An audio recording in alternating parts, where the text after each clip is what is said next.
ये वाला चार्ट जब पढ़ लिया था, ध्यान है, हमने देख लिया था जब मात्रा की बात चली रही थी। बहुत अच्छा क्वेश्चन यहाँ से बनता है कि निरूपस्थिति में क्वाथ की मात्रा कितनी, जितनी मात्रा पेशेंट को देनी है उसका 1/5, और स्नेह की मात्रा कितनी, उसके अकॉर्डिंगली 1/4 वात में, 1/6 पित्त में, 1/8 कफ में। हमें पता है कि स्नेह करने से कफ बढ़ता है, तो उसमें कम देंगे, इसमें ज़्यादा देंगे, और ये आयुर्वेद में कॉमन रहेगा हमेशा, ये 1/4, 1/6, 1/8 ही रहेगा। हम देखते रहेंगे, जब मैसेज कल्पना पढ़ेंगे वहाँ पर।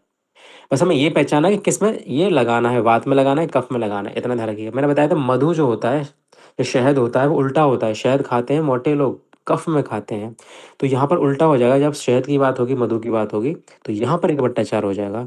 यहाँ तो 1/6 ही रहेगा चूंकि तो बीच का ही है, और यहाँ पर 1/8 हो जाएगा, यानी उल्टा हो जाएगा। जो हेल्दी लोग हैं उनके लिए सिर्फ 1/6 फिक्स है स्नेह की मात्रा।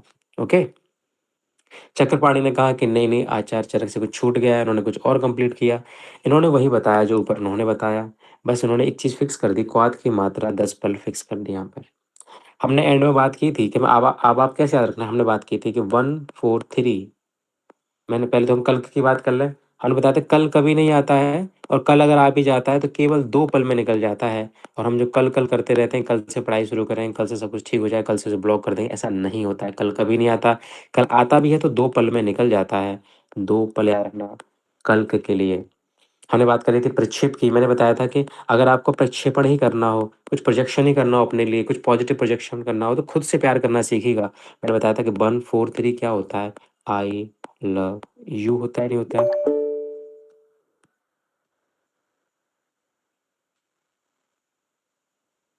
इसी तरह इसको हम क्या बोल सकते हैं, यू लव यू, है ना।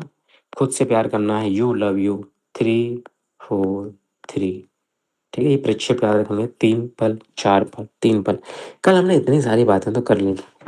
जोड़ दीजिएगा बस आप, यहाँ पर सेंधव की जो मात्रा है, सो सेंधव भी डालेंगे इसमें, वो 1 कर्स डाल दें, थोड़ा सा डालेंगे, ठीक है। कितना डालेंगे, 1 कर्स या तोला। इसका मतलब जानते हो आप लोग, कम से कम 12 ग्राम। इसका मतलब जानते हो, 2 चम्मच भर के, TSF, टी स्पून फुल। इस बात को इतना डाल देंगे, फिर आपस में मथ लेंगे, एक पात्र में रखेंगे, बढ़िया से एक मथाने रखेंगे, एकदम ग्राइंड कर लेंगे इसमें अच्छे से, और बस्ती तैयार हो जाएगी अपनी, ठीक है। ओके। मैंने आपको कल ये बात बताया था कि हमें केवल चरक याद करना है। चरक याद करना ही बहुत बड़ी बात है हमारे लिए। चक्रपाणी याद कर लो, बहुत अच्छी बात है। मैंने सारे ट्रिक बता दी चक्रपाणी की वैसे, ठीक है। अरे आप याद कर पाओ तो बहुत अच्छी बात है, लेकिन अब हम आगे और को यहाँ डिस्क्राइब कर रहे हैं, उनको आप 2 नज़र देखिएगा और भूल जाइएगा, बस चरक को तो रट लीजिए अच्छे से, ठीक है।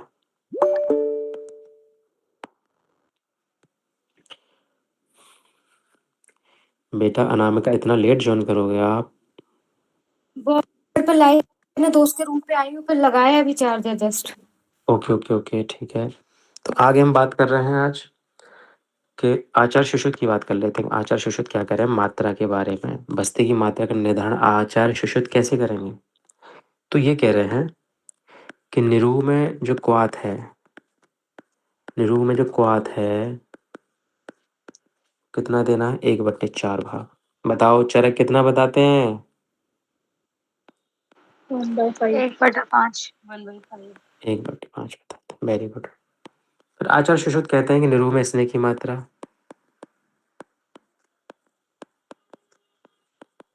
निरूह में स्नेह की मात्रा वात पित्त और कफ के अकॉर्डिंग, ये तो बिल्कुल सेम रहेगा। मैंने बताया था इसमें कोई तब्दीली नहीं हो सकती, ठीक मित्रों। फिर है निरूह में कल्क की मात्रा,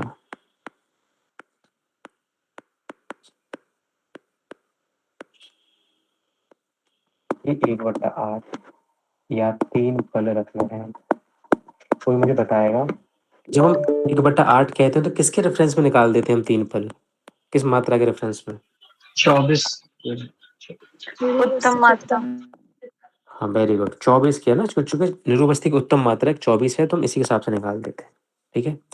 अच्छा ये बात तो हो गई। एक बात और समझिए, क्या चक्रपाणी ने 3 पल ही माना था इससे पहले जब पढ़े थे हम, तो कल्क बताओ।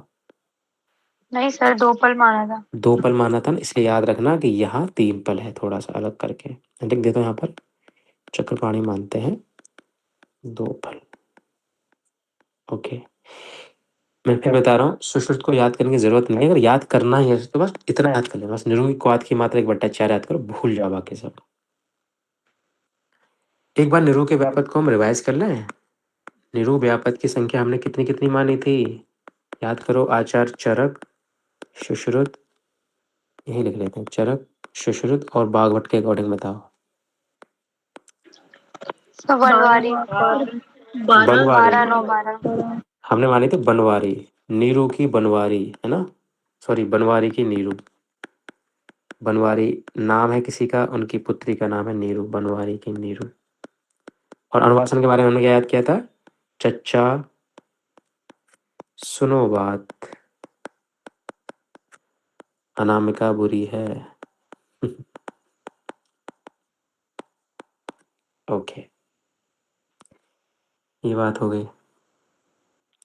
नाराज मत होना, नाम काटने का बुराई अक्सर उन्हीं की जाती है जिनकी कोई हस्ती होती है। क्या बात कह दी मैंने। चलो ठीक है, आगे बढ़ते हैं फिलहाल।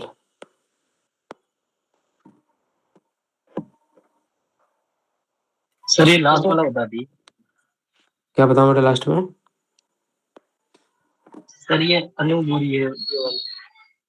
चच्चा माना बेटा, चरक ने 6 माने, सुश्रुत ने 9 माने, बागवट ने 8 माने, अनुवासन के व्यापद, बुरी का मतलब होता है व्यापद, कॉम्प्लिकेशन, और नीरू के व्यापद ये वाले हैं बनवारी, 12 9 12।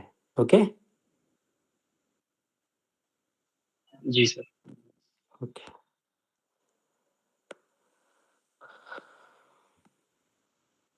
चलो, अब मैंने बात कर ही ली है तो मैं चरक की हम कम से कम याद कर लें, है ना? चरक की तो याद कर लें व्यापद।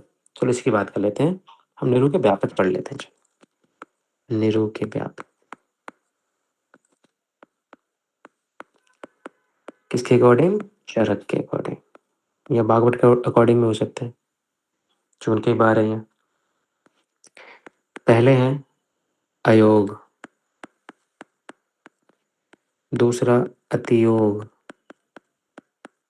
2 व्यापद तो ये हो गए ना, सिंपल सी बात है, मैं कलर चेंज कर रहा हूँ मैं अब, ये तो सिंपल सी बात है। तीसरा है क्लम, आदमान,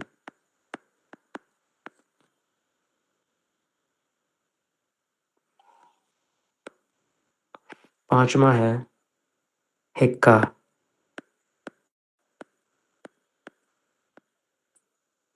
छठा है हृदय प्राप्ति, प्राप्ति,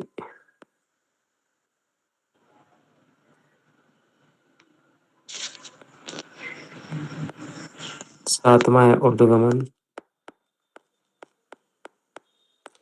बेटा माइक का विशेष ख्याल रखा करो, किसी दिन मुझे गाली दे रहे हो, मुझे सुनाई दे जाएगी, क्लास से रिमूव कर दी जाओगे, बहुत ख्याल रखना इसका।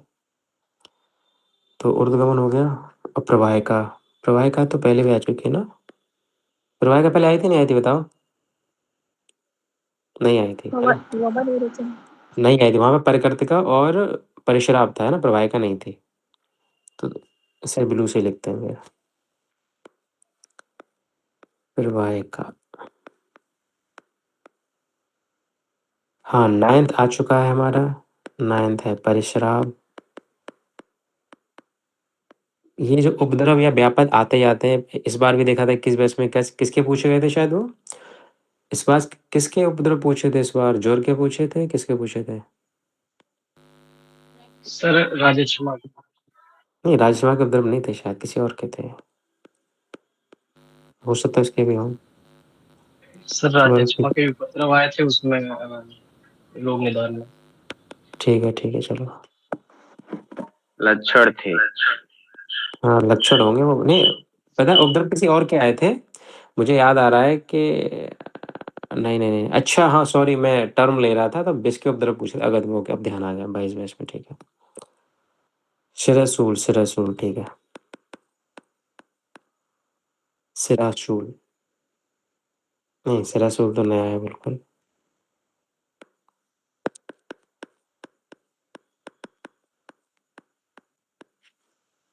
और 12 है अंगमर्द, बॉडी एक। ठीक है, ये हमारे निरूखे व्यापद है और हमें अच्छे से याद होने चाहिए। ठीक है, अयोग और अतियोग तो व्यापद होते हैं, या तो आप अयोग करोगे तब भी कॉम्प्लिकेशन होना है ना, निरूपक कम दोगे मात्रा कम पहुंचेगी तो भी दिक्कत होनी है, और अतियोग हो जाएगा तब भी दिक्कत होनी है। ये तो 2 याद रहेंगे। अब बचे 10। 10 में जो ब्लैक वाले दिख रहे हैं ना, ये भवन विरेचन में भी थे, इसलिए मैंने कॉमन लिख दिए। ब्लू वाले बिल्कुल नए हैं। आइए एक ट्रिक से याद करते हैं कि इतना टाइम अपने पास नहीं है कि हमसे ऐसे याद कर पाऊँ।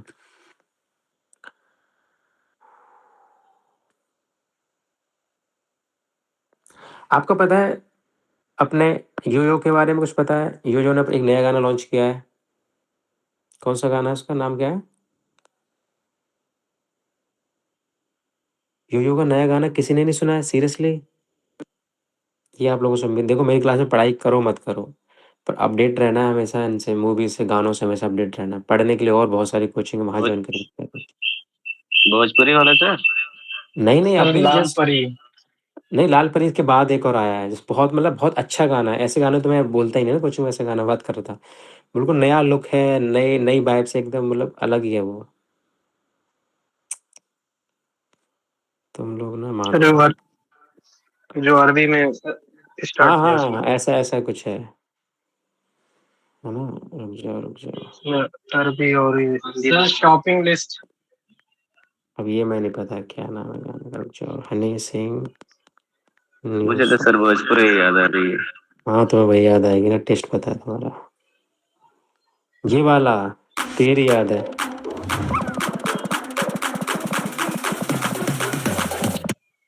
ये वाला नहीं सुना तुम लोगों ने? All poetry.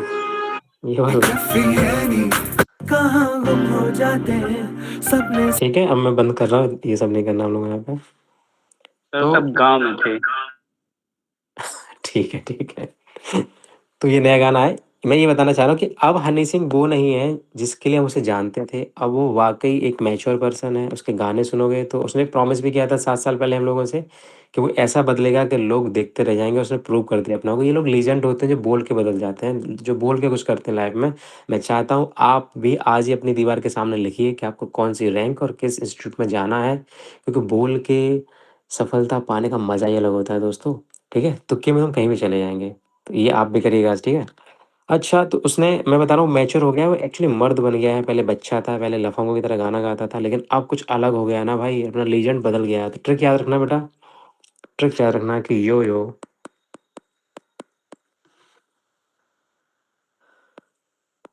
का बल कल ही, यो का आधा बल कल ही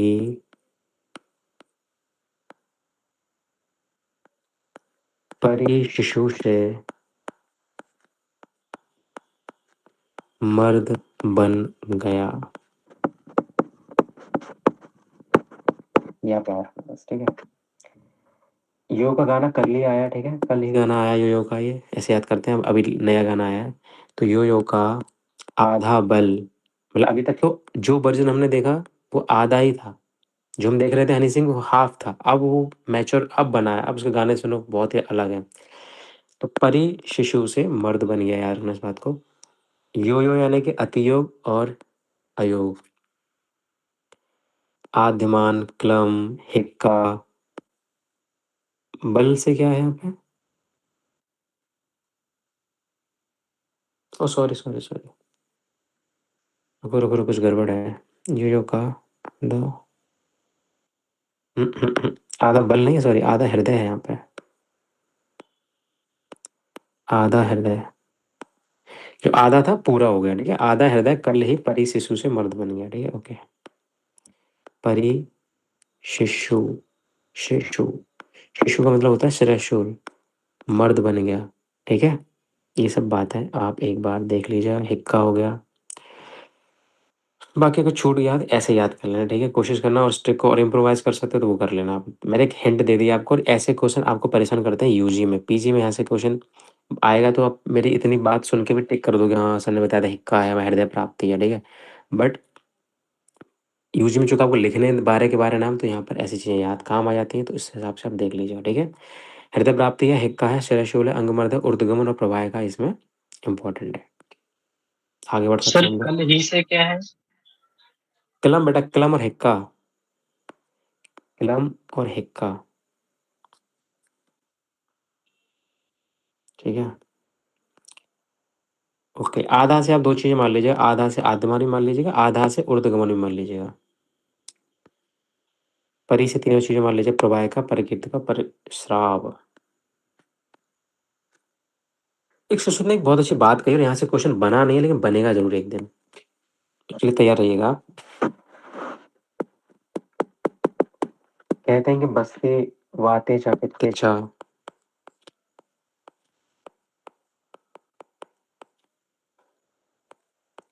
कफे चा, रक्ते चा। कितनी चाय पी रहे हैं हम लोग? प्रशस्यते। याद रखना, हर किसी का नज़रिया हर चीज़ को लेकर अलग होता है। जो चीज़ें हमारे लिए एबनॉर्मल हैं, किसी के लिए नॉर्मल हो सकती हैं। जिन चीज़ों को लेके हम बहुत ज़्यादा फैंटेसाइज़ करते हैं, वो किसी के लिए बहुत ही ज़्यादा रूहानी हो सकती हैं। सबका सब नज़रिया बहुत अलग होता है। अब मैं एक ध्यान करो, मैं क्यों बता रहा हूँ, हमने चरक का एक श्लोक पढ़ा था बस्ती के बारे में, अगर ऊपर है तुम देखें। हमने लिखा था नहीं लिखा था पता नहीं, पर ध्यान करो, मैंने एक बात बताई थी कि बात रोगों की चिकित्सा में बस्ती से बढ़कर कुछ नहीं होता। याद है मैंने एक श्लोक की बात की थी? जी सर। और हमने इस बात को फोकस किया आचार्य चरक के अकॉर्डिंग कि सब कुछ बस्ती जो है बात पे डिपेंड है, बात बस्ती पे डिपेंड है। हम इसको आपस में इंटरलिंक करते रहे आज तक कि वात की चिकित्सा है तो बस्ती बेहतर है, हमने चिकित्सा अर्ध भी बोल दिया। लेकिन सुश्रुत कह रहे हैं ना ना ना, ऐसा नहीं होता भाई। वो सर्जन है, उनके पास केस अलग आते हैं, उन्होंने अलग ट्रायल करके देखा होगा। वो कह रहे हैं देखो ना, बस्ती जो होती है ना, कभी यहाँ से क्वेश्चन आ जाए सुश्रुत से, तो बात में भी टिक करना है, पित्त में भी, कफ में भी, और रक्त, कहीं भी कोई भी दोष हो वो सबको निकालने में माहिर है, कैपेबल है, ठीक है? काबिल है इसकी वो चारों दोषों पे काम कर सके। कौन बताएगा मुझे कि आचार्य सुश्रुत ने कितने दोष माने हैं? 4 माने। सर 4 माने हैं। तो वैसे भी आप श्लोक देख के समझ जाओगे, लेकिन बस यहाँ बस्ती टिक कर देना, या रक्त मूत्र मत टिक कर देना गलती से भी, ठीक है? ये ध्यान रखना। चलो मैं आगे बढ़ता हूँ। ठीक है, अपना नजरिया है आचार्य सुश्रुत का बस्ती को देखने का। और मैं बस एक नोट लिखाना चाहता हूँ, वैसे मैं भूल जाऊँ बाद में, इसलिए लिखा देता हूँ नोट। एक आपने पढ़ोगे पिच्छावस्थी आगे, इम्पोर्टेंट है, इसलिए मैं दोबारा भी आ जाएगी कोई दिक्कत नहीं है, लेकिन बता देता हूँ। एक पिच्छावस्थी होती है, बहुत महत्वपूर्ण होती है। इसके जो मुख्य घटक होते हैं, मेन इंग्रेडिएंट, वो होता है शाल्मली व्रत, शाल्मली व्रंतक्षीर।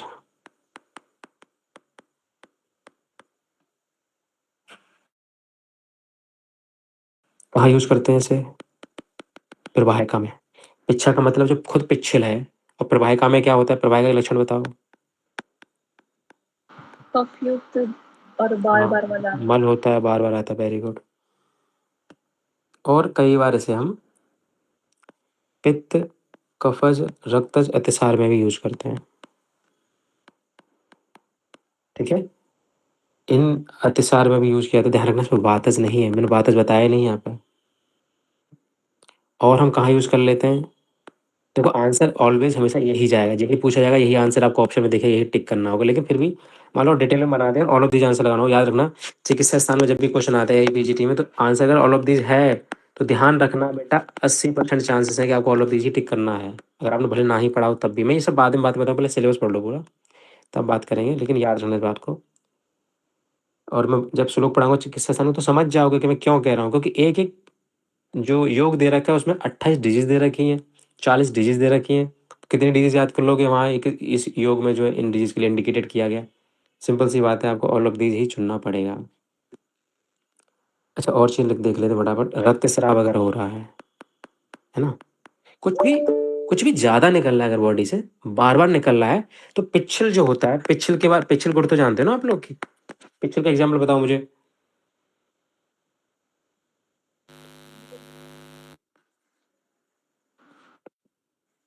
आप लोग स्निग्ध, सिलक्षण और पिच्छल में फ़र्क तो जानते हो ना? कि सर मामला पिक्चर मतलब स्लाइम। सर गंदा सा जो होता है उसे पिक्चल बोलते हैं। गंदा तुम्हारा दिमाग भी होता है कि पिच्छल हो जाएगा वो? सर स्लाइम मतलब कि स्टाइल पे जब छूते हैं तो नहीं तो सुरक्षा है। हुँ। सर स्लाइमीनेस मतलब स्लाइम को ही पिक्चर कहते हैं। मैंने आपको तो क्लास में बताया भी था। पहले पिच्छल बताओ तो मैं क्या करके आता हूँ ना, सबको मिक्स क्यों कर रहे हो? पहले पिच्छल बताओ फटाफट से। सर मतलब वो जब हाथ पे चुभेगा तो चिपकेगा नहीं वो और हमने हमने कटहल पढ़ा था, कटहल याद है? जी सर। किसी ने श्लेष्मातक प्लांट, अच्छा आपने 21 वालों ने तो पढ़ लिया होगा, श्लेष्मातक प्लांट पढ़ा है किसी ने?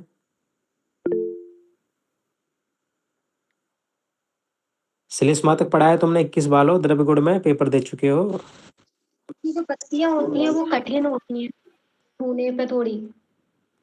हो गया बस हो गया। स्निग्ध का बता दो पहले, चलो स्निग्ध का बता दो। और पिच्छल जो होता है वो तो भिंडी भी हो सकता है ना, भिंडी को तोड़ो हाँ तो वो वेरी जो गुड, वेरी गुड।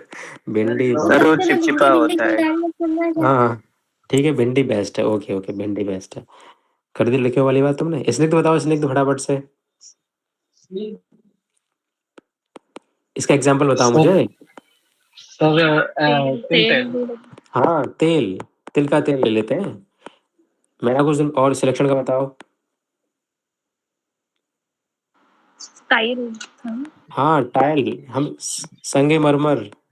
हीरा सर। इतना महंगा मत लो ना अपने बजट के हिसाब से। संगमरमर ठीक है, टाइल जो भी है ठीक है। ये ध्यान रखना, मैंने आपको एक बार बताया था क्लास में, शायद पता नहीं किसको बताया था, कि जिंदगी में 3 तरह के लोग होते हैं, जो आते हैं, चले जाते हैं, मगर यादें छोड़ जाते हैं। हम उन्हें कहीं भूल नहीं पाते हैं, कितना भी ईगो दिखाएं। कुछ लोग होते हैं जो आते हैं, इतने बेशर्म होते हैं कि जाते ही नहीं हैं, छूटते ही नहीं हैं हाथों से। ऐसे लोग होते हैं, जैसे मान लो संगमरमर पे अगर आप चलोगे, हाथ फेरोगे, तो संगमरमर भी चिकना होता है, पर हाथों पे कोई निशान छोड़ता है क्या वो? नहीं सर। तो कुछ लोग ऐसे नहीं होते हैं कि सर। कब आते हैं, कब जाते हैं, पता ही नहीं चलता। ऐसे ही लोग बेस्ट होते हैं। खैर खैर छोड़िए, तो अपनी चॉइस है, हम आगे बढ़ते हैं। तो हमने देखा कि जब पिच्छल है तो क्या ही करेगा, पिच्छल चिपचिपा है तो रोक देगा सारी चीज़ों को। और हम यूज़ कहाँ पर कर रहे हैं इन चीज़ों का? प्रवाहिका में कर रहे हैं, अतिसार में कर रहे हैं, रक्तस्राव में कर रहे हैं कि नहीं? तो उसमें रटने वाली कोई चीज़ें नहीं मास्टर। और हम इसे गुदभ्रंश में देख सकते हैं, गुदभ्रंश में, रेक्टल प्रोलैप्स में देख सकते हैं। हम ज्वर में भी देख सकते हैं। ज्वर को थोड़ा सा याद रखिएगा कि यहाँ से अगर क्वेश्चन बन जाए तो ज्वर रट लेना, तो ज्वर में इसका यूज़ हम कर सकते हैं। ओके, सर पिच्छा बस्ती का मतलब सही में पिच्छे में है कि फिर लर्न करने के लिए नहीं बस पिच्छे ऐसे में? ही मैं बता रहा हूँ। याद रखो, ठीक है, याद रखो। और इसका जो चीर होता है वो ऐसा होता भी है, ठीक है। जब हम डिटेल में बात करेंगे संहिता से तो डिटेल में जाएंगे। जब मैं नोट इसलिए लिखा रहा हूँ, ये क्वेश्चन बहुत रिपीट होता है, अगर मैं भूल भी जाऊँ नोट्स में लिखाना तो याद रहे आप लोगों को, ठीक है। बाद में डिस्कस करेंगे इस पर। बहुत सारी बस्ती पढ़ने वाले स्पेशल, हम लोग पिच्छा बहुत ज़्यादा इंपॉर्टेंट है। एक चीर बस्ती पढ़ेंगे, वो भी इंपॉर्टेंट है। अच्छा ठीक है, और मुझे क्या लिखाना है, थोड़ा सा बस बता रहा हूँ, क्वेश्चन आएगा कभी नहीं कि सारंग धन ने इसकी मात्रा 12 पल मानी पिच्छा बस्ती की, आएगा कभी नहीं, उसे लिखा दे रहा हूँ मैं। ओके, एक चीज़ याद रखना बेटा कि बस्ती देने के पश्चात, बस्ती देने के पश्चात हमें उत्तान शयन करना है ना? ये तो पता है आप लोगों को। उत्तान शयन कैसा होता है, कौन बताओ? दोनों पेट पैर के ऊपर बल। करके। पेट के बल? दोनों जी पैर सर। ऊपर करके। क्या से लिथोटॉमी बोल सकते हैं क्या हम लोग? बताओ। जी सर। जी सर। ओके, सर करतोक सलाबाज हाँ, आश्रम जो होता है उसमें। ठीक ठीक। अरे भाई क्या खतरनाक, इतना तो मैं नहीं पढ़ा।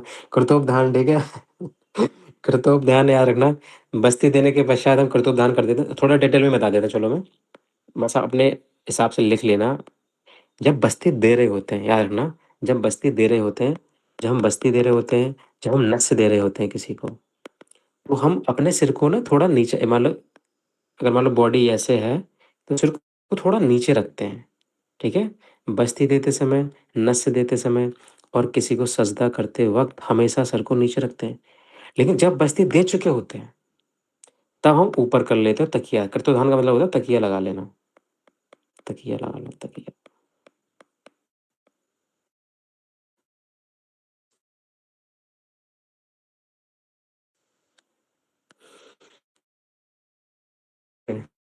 नहीं मानना तो आपका।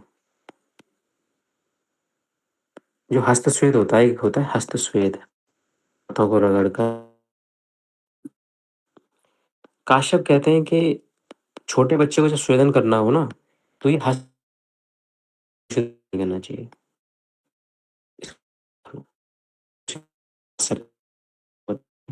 हाथों को रगड़ना है, बस बच्चे को लगा देने का। ठीक है भाई, ठीक है। उस दिन क्या कर्मा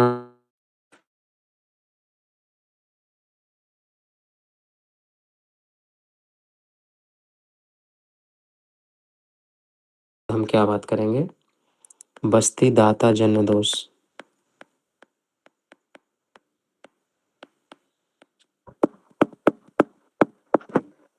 सबसे पहले तो आपसे एग्जाम में संख्या ही पूछ लेता, यहीं से क्वेश्चन सॉल्व हो जाता, आगे बढ़ता ही नहीं है। हमें याद रखना है ये 8 है, ये 8 है और ये 10 है। क्या रखना? दाता से 10 याद रखना। तो देने वाला है, जो बस्ती को देता है, उस वैद्य से गलती होती है, उस जो भी दे रहा है उससे गलती होती है। दाता के 10 याद रखना। ओके मित्रों। पुटक से 8 याद रखना। नेत्रों से कैसे 8 रखोगे? देखो नेत्र को अगर हम बनाते हैं तो कैसे बनाते हैं? ऐसे बनाते हैं ना, ऐसे एक नेत्र बनाते हैं ना। थोड़ा और बढ़ा देंगे तो क्या बन जाएगा? ये याद रहेगा? जी सर। ठीक है। पहले हम बात कर लें बस्ती नेत्र दोष की।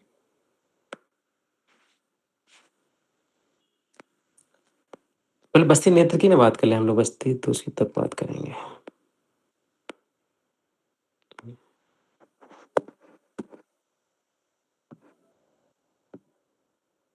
कहाँ लगाऊं उसे? नीचे लगा देता हूँ, ये वाला हटा देते हैं।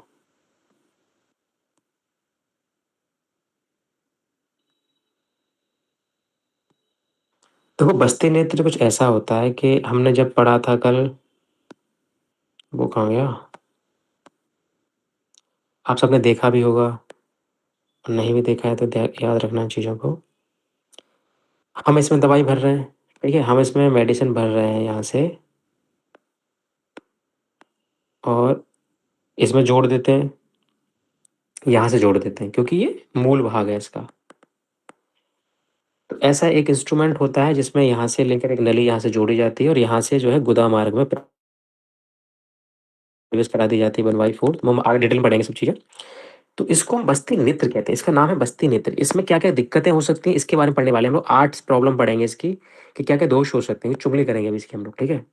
बस्ती पुटक की बाद में कर लेंगे दूसरे नंबर पे, और फिर बस्ती दाता तो हम खुद ही हैं, तो हम अपने बारे में बात कर लेंगे, ठीक है। अपने बारे में बात करना बहुत ज़रूरी है, ये तो चिपक गया, हटेगा नहीं यहाँ से। चलो ठीक है। एक बेसिक अंडरस्टैंडिंग बन गई ना बस्ती नेत्र के बारे में बेटा? आप लोगों के दिमाग में बताइए मुझे प्लीज़। Ji sir. ठीक है। किसी की ना बनी तो प्लीज़ बताइए, और डायग्राम में बहुत सारी चीज़ें हैं, आप शर्माइएगा मत बस। एक होता है मान लीजिए हर्ष। एक तो आपके यहाँ तो जूनियर सीनियर बहुत चलता है, सीनियर साहब हैं तो हम पूछेंगे नहीं, वरना क्या ही सोचेंगे वो। ये सब छोड़ दो तुम लोग, ठीक है। जिस दिन कोई धोखा देके जाएगा अकेले रोना पड़ेगा, अजय सिंह काम आएगा, ये लोग काम नहीं आएंगे। हर्ष, दीर्घ, तनु, स्थूल, और कैसा हो सकता है? पुराना हो जाएगा तो भी तो दिक्कत करेगा। अच्छा ढीला बना रह जाए तो भी तो दिक्कत करेगा। जी मास्टर क्यों नहीं करेगा? ढीले बंधन अक्सर छूट जाते हैं, टाइट करके रखने चाहिए। पाश में सिद्ध हो जाएगा तो भी तो हाँ बिल्कुल करेगा। अगर साइड से लीक होता रहेगा दिक्कत क्यों नहीं करेगा? करेगा भाई। और क्या करेगा? वक्र, यदि टेढ़ा होगा तब भी दिक्कत तो करेगा। इसलिए सीधे इंसान अच्छे होते हैं, जस्ट लाइक मी।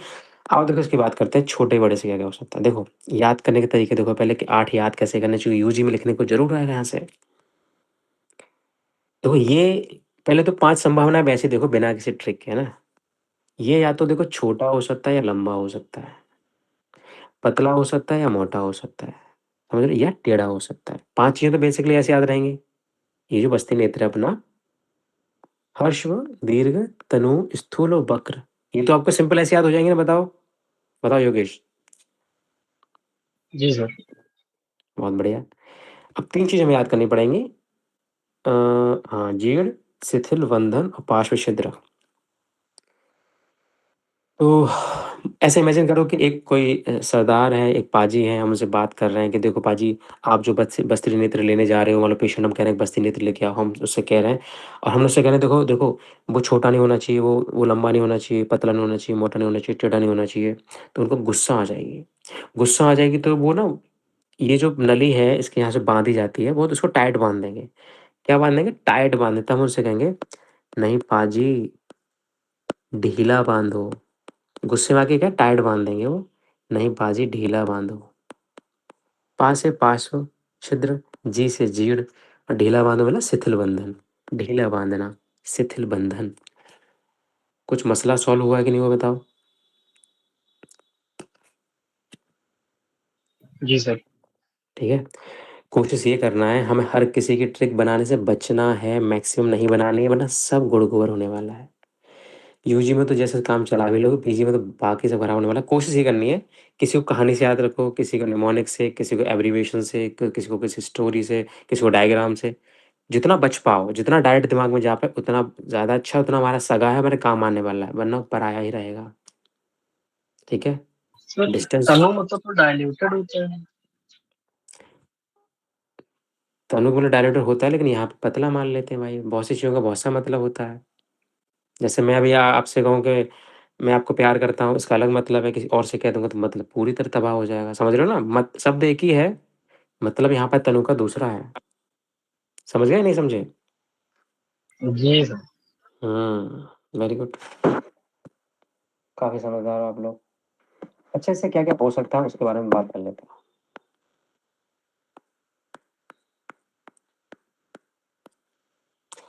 अगर छोटा होगा, तो क्या होगा? हमें मेडिसिन ढंग से प्राप्त ही नहीं हो पाएगी। गोदाम में मेडिसिन प्राप्त ही नहीं हो पाएगी, अप्राप्त हो जाएगा। दीर्घ होगा, तो हो सकता है गति ज़्यादा हो, ज़्यादा मूवमेंट हो, दिक्कत होगी। तनु होगा तो क्षोभ करेगा, इरिटेट करेगा बार-बार। पतला होगा ना, लूज़ होगा। मोटा होगा तो कर्षण करेगा, घिसेगा, फ्रिक्शन जनरेट करेगा ज़्यादा से ज़्यादा।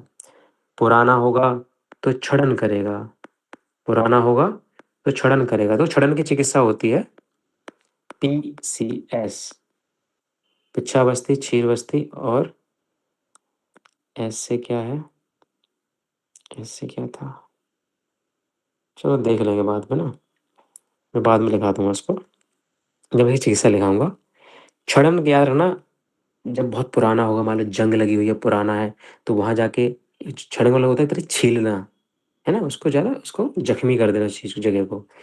शिथिल बंधन, अगर ढीली रह जाएगी तो स्राव करेगी, सिक्रीशंस करेगा। ढीला रह जाएगा तो वो बैक करेगी और मेडिसिन जो बैक आ सकती है, वापस आ सकती है। अगर पास में होगा, तो पास से भी साइड में निकलेगा तो प्रॉपर वो अंदर ना जाके बल्कि गुदा पर प्रेशर डालेगा, तो यहाँ पर गुद पीड़ा हो सकती है, गुदा में पीड़ा हो सकती है। और टेढ़ा होगा तो गति करेगा, टेढ़ा होगा तो गति करेगा, मूवमेंट ज़्यादा करेगा, बाहर निकलेगा, अंदर जाएगा। वक्र यानी गति। बताओ आपको क्या 8 याद करने में कोई दिक्कत होगी बेटा? बिल्कुल लॉजिकल है ना, कुछ रटना तो नहीं है। छोटा होगा तो प्राप्त होगा, दीर्घ होगा तो अति गति है, तनु है तो क्षोभ है, स्थूल है तो कर्षण है। देखो जिसको हिंदी या संस्कृत पढ़ने में थोड़ी दिक्कत होती है, कुछ लोग आईसीएसई बोर्ड से और कैलिफोर्निया स्टेट बोर्ड से हैं, तो थोड़ा ना इंग्लिश साइड में लिख लिया करिए ना। जैसे क्षोभ का मतलब क्या होता है? इरिटेट करना, फ्रिक्शन करना, है ना? वुंड बनाना, कुछ भी मतलब लिख लीजिए अपने साथ समझने के लिए, वरना गूगल करके देख लीजिए अगर मिल जाए तो। बस समझ के याद करना, रट्टा मत मारना डायरेक्ट, क्योंकि कितना ही याद करोगे, ज़्यादा याद करना भी ठीक नहीं है, तकलीफ होती है। चलो आगे बढ़ते हैं फिलहाल। अब बात करते हैं बस्ती दोष की, बस्ती पुटक दोष की।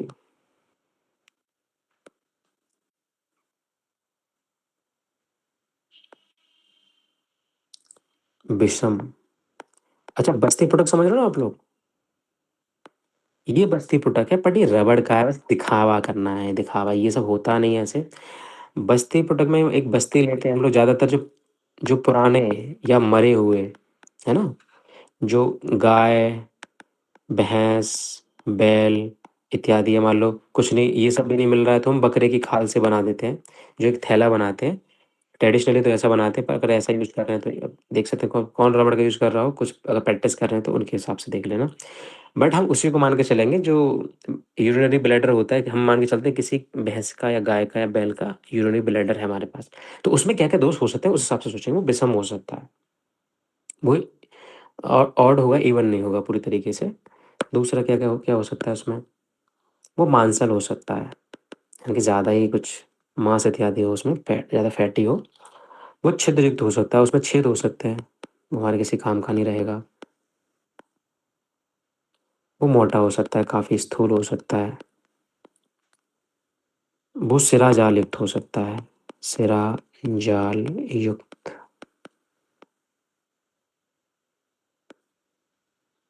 वो वात से युक्त हो सकता है, जो हवा भरी हो पहले से। वो स्निग्ध हो सकता है, चिकना हो सकता है। वो क्लीन हो सकता है, गीला हो सकता है। तो ये 8 चीज़ें अगर इस उसमें पुटक में है, बस्ती में है, उस थैले में है, तो हमारे लिए दिक्कत कर सकता है, ये उसके दोष कहलाते हैं। देखो रीज़न इसके भी दे रखे हैं कि इससे क्या होता है, इससे क्या होता है, कितना ही याद करोगे, जब संहिता पढ़ाऊँगा तो सब पढ़ाऊँगा ही पढ़ाऊँगा। बट चूँकि क्वेश्चन एक बार यहाँ से आ चुका है तो मैंने आपको लिखवा दिए हैं, ठीक है? सर सर लास्ट पॉइंट क्या है? वस्ती दूषण नहीं, इसमें वस्ती पोटक दूषण। क्लिन मान होता है गीला, क्लिन मान होता है गीला, क्लिन, ठीक है? ओके, तो अब उसकी ट्रिक बना लेते हैं कुछ।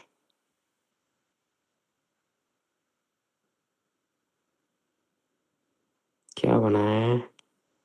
मेरी ट्रिक तो काफ़ी अच्छी नहीं है, वो लड़कों के लायक है, चलो इसको कुछ अच्छी बनाते हैं जो यूनिवर्सल हो सके।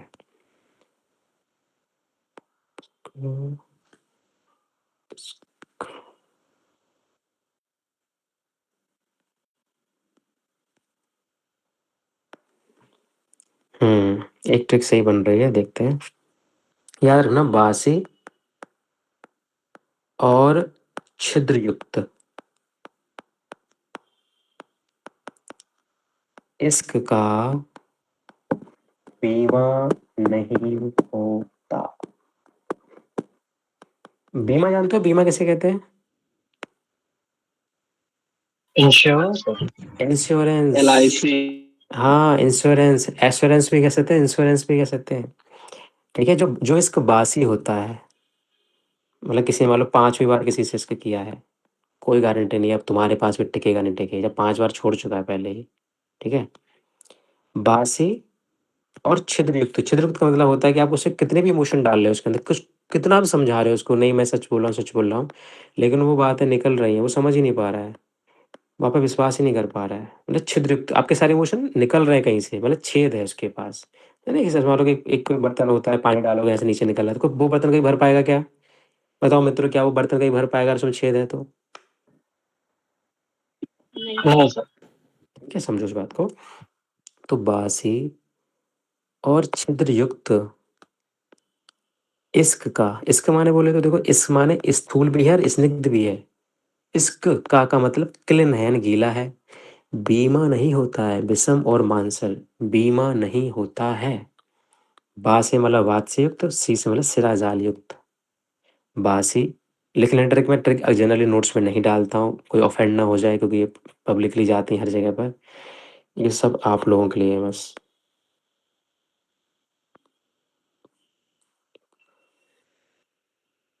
ठीक है? आप लोग जरूर लिख लिया करो अपने नोट्स में, और क्योंकि मुझे भी काम पड़ सकता है कि मैं नहीं लिख रहा हूँ यहाँ पे, मैं कहीं नहीं लिख रहा हूँ चीज़ों को, तो मुझे भी दोबारा पूछना पड़ सकता है मैं ट्रिक उसमें क्या बनाई थी, तो प्लीज़ कोई ना कोई लिख के रखिएगा। तो बासी और क्या बनाया हमने, बासी और छिद्रयुक्त इसमें बीमा नहीं होता, ठीक है? ओके। लिख दीजिए सर इसी में। नहीं यार, थोड़ा हर तरह के लोग हैं, समझ रहे हो? कुछ लोगों को तो इश्क से ही परहेज है, इस शब्द से ही परहेज है, वो शराब पी सकते हैं, मर्डर कर सकते हैं, पर इश्क नहीं कर सकते हैं, ठीक है? खैर छोड़ो, मैं आगे बात जाता हूँ, कहाँ पढ़ रहा था मैं? मैं थोड़ा ही बताना चाह रहा था कि इनसे भी कुछ प्रॉब्लम होती है, ठीक है? आप इमेजिन करिए कि कोई भी जो आपके पास थैला है, इसमें मेडिसिन भरी हुई है, आपको दवा की जो दवाई पहुँचानी है, अंदर गोदाम आ रही हूँ मैं। अगर मांसल होगा तो भी दिक्कत होगी दवा आने में, विषम होगा तब भी हवा भर सकती है उसमें, छिद्रयुक्त होगा तो पूरी दवा बाहर आ सकती है, मोटा होगा तब भी दिक्कत होगी, सिरा जालीयुक्त होगा तो बहुत ज़्यादा सीक्रेशन हो सकते हैं उसमें पहले से ही, वात से युक्त होगा तो वात प्रकोप हो सकता है, बहुत ज़्यादा चिकना होगा तो हाथ से फिसलने के चांसेस रहेंगे, गीला होगा तब भी दिक्कत हो जाएगी, ठीक है? तब भी हाथ से छूटने के चांसेस रहेंगे। तो जो गीला है, पकड़ने में दिक्कत होगी। तो इस कुछ दोष हो सकते हैं, तो इन दोषों से रहित होना चाहिए जब भी हम बस्ती प्रोडक्ट लें। पेशेंट से कह देना या आपको जो भी जिस डीलर से आप डील कर रहे हो, उससे कह देना भैया सुनो, ये 8 दोष नहीं होने चाहिए, मास्टर ने पढ़ाया था हमको। और बस्ती नेत्र वाले से कह देना कि ये 8 दोष नहीं होने चाहिए। भले तुम में कितने भी दोष रह जाएँ बेटा, लेकिन ध्यान रखना बस्ती नेत्र दोष और बस्ती दोष पुटक में दोष होने ही नहीं चाहिए। ठीक है? अब बात कर लेते हैं बस्ती दाता जन्य की। ये बहुत ज़्यादा इंपॉर्टेंट नहीं है, नहाने वाले पर एक नज़र डाल लेते हैं। एक नज़र तो सब पर डालना ज़रूरी है मित्रों। कि 7 दिन दे सवात अगर वात, ठीक है? उसने वात से युक्त करके एक्चुअली होता क्या है ना, जब हम इसमें दवा दबाते हैं, थोड़ा-सा ना दवा निकालते हैं, तो जैसे आपने कभी अगर वो दिया हो, फ्लूइड दिया हो आईवी लाइन से, तो आपने देखा होगा ना पहले हम थोड़ा-सा निकाल लेते हैं नॉर्मल सलाइन को बाहर, कभी किसी ने किया है? उसके बाद हम जी लगा सर। ऐसे ही हम इसको निकाल रहे लेते हैं ना, बस्ती नेत्र से ही बाहर निकाल के देख लेते हैं एक बार, यहाँ से भी एक बार थोड़ा-सा देख लेते हैं, जिससे वात ना रह जाए किसी भी अंदर। वात रहे ना, वहाँ भी हम एयर ही देखते हैं, एयर ना रह जाए, एयर बबल ना रह जाए, वरना दिक्कत हो सकती है ना, हार्ट अटैक तक आ सकता है, दिक्कत हो सकती है। तो सवात सवात नहीं होना चाहिए। दूसरा, बहुत तेज़ी से नहीं दबाना चाहिए, बहुत तेज़ी से सॉरी हाँ, नहीं दबाना चाहिए, देना चाहिए। अति द्रुत, उत्क्षिप्त, उत्क्षिप्त, कैसे लिखेंगे? उत्क्षिप्त। ऊपर करके नहीं देना चाहिए। बस्ती नेत्र ऊपर करके दे रहे हैं, ऐसे नहीं देना चाहिए। फिर या टेढ़ा करके नहीं देना चाहिए। उल्लुप्त नहीं देना चाहिए, उल्लुप्त वाला याद रखना मित्रों, उल्लुप्त। उल्लुप्त का मतलब होता है कि मज़ाक नहीं करना चाहिए ना, गंदी बात नहीं करनी वहाँ पे, मतलब कभी दबा रहे हैं, फिर छोड़ रहे हैं, दबा रहे हैं, फिर छोड़ रहे हैं। हम जब बस्ती देने की प्रक्रिया पढ़ेंगे कभी आगे फ्यूचर में, तो देखेंगे हम एक बार में दबा के देते हैं, हम बार-बार नहीं कर सकते, एयर से हमें खतरा रहता है, एयर नहीं भरनी चाहिए, बात का ही सम्मान करना, बात का ही प्रकोप कर दोगे दिक्कत हो जाएगी। एक बार में दबाना होता है और एक बार में अंदर जानी होती है दवा पूरी की पूरी, ठीक है? तो उल्लुप्त नहीं करना है, गलत बात नहीं करनी वहाँ जाके पेशेंट के साथ कि दबा रहे हैं, छोड़ रहे हैं, खेलना नहीं है, इसलिए अनाड़ियों को नहीं देना है, ट्रेंड लोगों को दिया जाता है सब काम ये। ये पकड़ना छोड़ने वाला काम छोड़ दो, सीरियस हो जाओ। उल्लुप्त हो गया, कंपित हो गया, हाथ नहीं काँपने चाहिए मित्रों जब दे रहे हो, तो हाथ नहीं कंपित, हाथ नहीं काँपने चाहिए आप लोगों के। अरे यार! इतनी भी क्या नाराज़गी। हुँ। बहुत अति नहीं कर देनी चाहिए, ज़्यादा तेज़ी से नहीं देंगे, मंद नहीं देंगे, बाहर नहीं निकाल देंगे, पता पड़े रील देखते जा रहे हैं एक तरफ और एक तरफ बस्ती नेत्र बाहर ही रह गया यार और दवा पूरी बाहर ही फैल गई, है ना? जैसे आपने दिल के सारे जज़्बात बता दिए उसके ऊपर, आपने देखा अरे मेरा तो म्यूट लगा हुआ है, कुछ नहीं सुना उसने, अब वो दोबारा इमोशन कहाँ से आएँगे? ऐसे यहाँ हो जाता है। नेत्र बाहर था, गोदाम में था ही नहीं, पूरा दबा दिया बस्ती पूरी बाहर फर्श पे। हो गया नुकसान, कितनी महँगी-महँगी दवाई आता है रेट की, ऐसा मतलब है।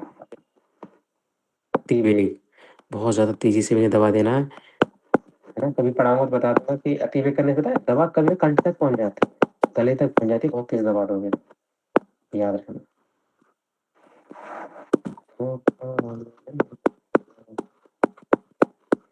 मुझे बताओ, देखो बहुत बोरिंग सा टॉपिक था, क्या मैं आप लोगों को समझा पाया हूँ? क्या दिमाग में जा पाया आप लोगों के? बताओ मुझे।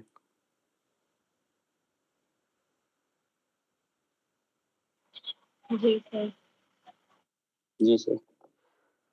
नंदिनी,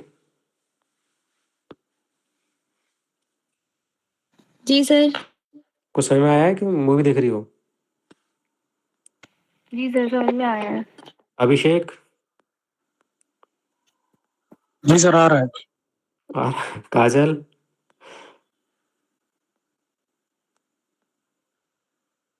काजल तो सो गई देखो। सर आ रहा है, आ रहा है। निधि बेटा, अब मुझे समझा पाओगे अगर आपसे पूछूं दोबारा तो? निधि,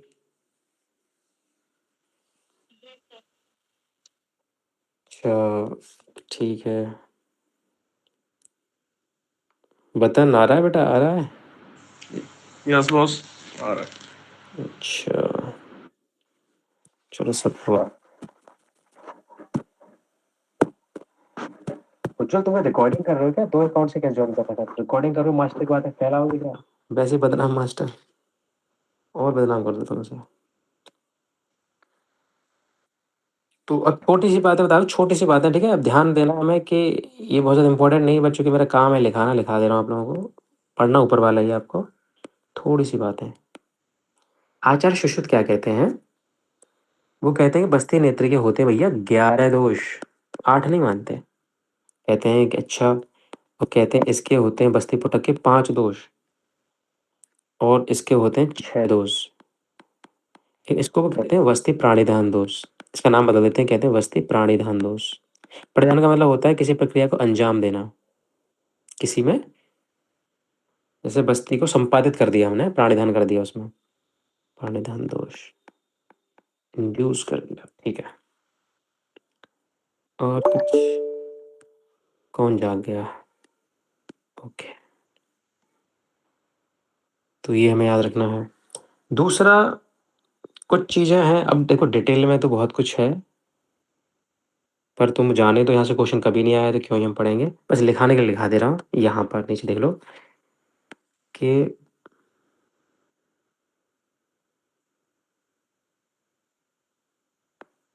यहाँ बन नहीं पाएगा। जो वैध निमित्त व्यापक होता है ना, वैध निमित्त व्यापक, यानी जिसमें डायरेक्ट या इनडायरेक्ट वैद्य का डॉक्टर का हाथ होता है, तो आचार्य वक्त ऐसा कहते हैं कि वो जो होते हैं वो होते हैं 44। ऐसे कैसे होते हैं? कह रहे हैं कि देखो, जो पीड़न दोष होते हैं ना, दबाने से रिलेटेड, दबाना भी कला है, इसलिए कहते हैं कि हर कोई नहीं कर सकता। पीड़न दोष कितने होते हैं? 4। बस्ती वाले कितने हो सकते हैं? 5। बस्ती प्राणिधान तो ऊपर पढ़ेगी हमने। बस्ती प्राणिधान कितने होते हैं? प्राणिधान दोष ये होते हैं 6। सैया दोष, मान लो हमारा बेड ही खराब हो, स्लीप बेल्ट के गद्दे ना हो उसमें, तो दिक्कत हो जाएगी। 7 दोष होते हैं, 7 चैन निद्रा के कितने भेद होते हैं मित्रों? निद्रा के भेद बताओ आचार्य के अकॉर्डिंग। 6। सर 6 होते हैं। और 7 किसने बताए हैं? वागभट जी ने। ठीक है यार, ना सैया के दोष 7 होते हैं, क्या तो थोड़ा रिलेट करके पढ़ोगे तो याद रहेगा। द्रव्य दोष कितने होते हैं? जो हम द्रव्य डालते हैं, तो जो मेडिसिन डालते हैं उससे रिलेटेड कितनी दिक्कतें हो सकती हैं? 11 हो सकती हैं। बस्ती नेत्र दोष कितने होते हैं? ऊपर बताए उन्होंने, बस्ती नेत्र दोष ऊपर बताए कितने हैं? ये भी 11 बताए, भूल गए? देखो यहाँ लिखे हैं ऊपर, ये वाले। अब टोटल करके देखना जरा, मेरी गणित कमजोर है। 4 5 9, 9 6 15, 15 और 7 कितने हो गए? 22, और 22 और 22 44। ओके, बस दिमाग में जाने दो, रट्टा मत मारना, ठीक है? और वैसे आओगे इतना तो याद रहेगा ही ना। बस्ती ने दोस्त 11 है ही हैं, सैया के साथ याद रहेंगे। प्राणिधान हमने ऊपर देख लिए तो 6 होते हैं ये वाले, ठीक है? बस्ती दोस्त हमने 5 देख लिए थे ऊपर वाले। बस दबाने वाला देख लेना 4। ऐसा समझना कि पूरी दुनिया हमको चारों तरफ से दबाती है, पढ़ने के लिए भी कहती है, ये भी करो वो भी करो, इमोशनल भी सेटल रहो, है ना, अच्छे बन के भी रहो, संस्कारी भी रहो, प्रेशर हैंडल करो, लेकिन कोई अपद्रव्य को यूज नहीं करो। कैसे हो सकता है ये सब? ठीक है, लेकिन करने वाले करते हैं, मैं कर रहा हूँ, ठीक है? आगे देखते हैं, चलो। ये सारी चीजें आप लोग एक बार देख लेना, और मैं 3 चीजें और लिखा दे रहा हूँ बस। ये वैद्य निमित्त वस्ती व्यापक जो होते हैं, चलो इनको छोड़ो, अब इनको देखोगे। आतुर, आतुर निमित्त, कुछ गलतियां आतुर भी करता, रोगी भी करता, उससे भी गलतियां होती हैं। तो आतुर निमित्त जो व्यापद होते हैं वो होते हैं 15, ठीक है? और स्नेह वापस न आने पर,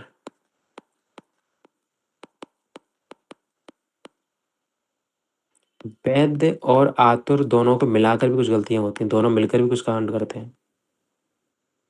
ये होते हैं हाँ, ठीक है? लिखाने को लिखा दिया है क्योंकि तुम तो कंपेयर करोगे किसी दूसरे कोचिंग के नोट्स जाकर इसलिए, बट पढ़ना मत मित्रों। बस थोड़ा ऊपर-ऊपर से देख लेना, बट ये सब ज़रूर पढ़ लेना। ये वाला जो पूरा चार्ट ज़रूर पढ़ के जाना। यहाँ से निश्चित रूप से क्वेश्चन आपको मिलेगा। पहला तो सरल कुछ नहीं से बन जाता है, संख्या पूछता है, ये आप रट लेना। मैंने बता दिया है, नेत्र ऐसे दिखते हैं तो 8, पुस्तक में टा आ रहा है 8 और दाता में दा आ रहा है 10, ऐसे याद रख लेना, ठीक है? तो ठीक है, कुछ क्वेश्चन पूछना है आप लोग, कुछ पूछना है कि आज यहीं तक रहने दें? जल्दी बताओ मुझे। सर पूछो बेटा। हम मतलब कहते हैं कि वस्ती में स्नेह निकलता है, मतलब वस्ती करने के बाद स्नेह वापस आने का मतलब ये हुआ ना कि उसका सम्यक लक्षण है एक तरीके से वो। हाँ, हाँ, हाँ, सही कहा, मल के साथ वापस आता है इसने, सही बात है। और बताओ। तो फिर इसकी मतलब जैसे कि हम प्रत्यागमन काल जो कहते हैं, तो इसका मतलब वो जैसे हम प्रत्यागमन काल निरुवस्ती का एक मुहूर्त लेते हैं, तो हम ये कह सकते हैं कि एक मुहूर्त में वो निकल के आएगी मल के साथ, या फिर मतलब उसका भी कोई टाइम होगा ना, कितनी देर में निकल के आएगी वो? लगभग 1 मुहूर्त के आस-पास आ जाती है। अब मान लो 5 मिनट में निकल आएगी तब भी दिक्कत है ना थोड़ा-सा, तो हमें ऐसा लगेगा कि अंदर गई ही नहीं। हमें लगेगा कि वहाँ पर पहले से ही मल-मूत्र का वेग प्रवृत्त था पेशेंट के अंदर, जो उसने बताया नहीं था। उसने झूठ बोला था कि वो फ्रेश होके आया, पर ऐसा हुआ नहीं था, वो जल्दी बाहर आ गई। पर ऐसा भी ना हो कि 48 मिनट का एक मुहूर्त है, पता पड़े 2 घंटे तक भी वापस नहीं आ रहा है, तो हमें थोड़ा सोचना पड़ जाएगा। तो अयोग हो गया इसका मतलब, समझ रहे हो? और जैसे आचार्य ने यहाँ पे लिखा था आचार्य तो लिख देते, तुम क्यों इतना दिल पे ले रही हो?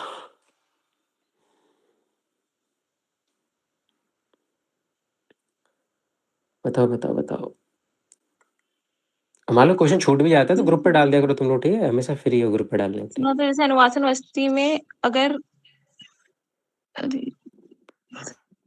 सर मिल नहीं रहा अभी, कहाँ लिखा है? कोई बात नहीं, जब मिल जाए तब बता देना। जी सर, ये रहा कि अनुवासन वस्ती में प्रयुक्त स्नेह गुदा से बाहर निकल जाए, तब रात भर रखकर उसके दूसरे दिन प्रातःकाल हमें सायकाल में भोजन देना चाहिए। उसके बाद हमें दूसरे या तीसरे दिन उसको अनुवासन वस्ती देना चाहिए। तो इसका मतलब कि जैसे कि मतलब ये निकल तो रही, मतलब वस्ती जो है वो एक तो प्रतिदिन हमने कहा है इसको प्रतिदिन हम ले सकते हैं। ठीक है। और फिर यहाँ पे मतलब अगर मतलब हम इससे यही मतलब निकालेंगे ना, अनुवासन वस्ती निरुवस्ती दोनों में ही मल के साथ निकलता है कि सिर्फ अनुवासन वस्ती में निकलता है? नहीं, अनुवासन में केवल इसने निकलता है, ठीक है? मल के साथ, और निरू में मल के साथ निरुबस्ती निकलती है। जो निर्मल के निरू के तो कंटेंट ही बहुत अलग होते हैं, कुछ भी हो सकते हैं, पर इसका तो स्नेह फिक्स होता है इसलिए। तो फिर हम प्रतिदिन वाला जो बोल रहे हैं वो हम प्रतिदिन वाला केवल अनुवासन में हो सकता है, प्रतिदिन वाला कभी इसमें नहीं हो सकता। अनुवासन अगर कहीं लिखा भी है तुरंत काट देना, चाहे किसी बुक में लिखा हो। अगर लिखा है निरुबस्ती रोज देते ना, और स्नेह बस्ती भी रोज हम देते हैं, उसकी एक पर्टिकुलर कंडीशन बताई थी, आप लोगों को ध्यान है? जी सर, लेकिन फिर हमने इसको प्रतिदिन कहते ही क्यों फिर? ये विमर्श में लिखा हुआ है, मूल श्लोक का जी अर्थ लिखा सर। हुआ है। और सर आपने ये बताया था कि सुश्रुत ने ये बोला है कि निरुवस्ती के बाद अनुवासन वस्ती और अनुवासन वस्ती के बाद निरुवस्ती। तो ये हम नॉर्मल कंडीशन में देते हैं या फिर ये आपने उसके नीचे लिखवाया था कि एक मिनट, जब क्या नाम है वात का प्रकोप हो रहा है, जब निरुवस्ती हम एकांत प्रयोग करते हैं तो वात का प्रकोप हो जाता है, वात का काउंटर करने के लिए फिर हम निरुवस्ती के बाद अनुवासन वस्ती देते हैं। ठीक है।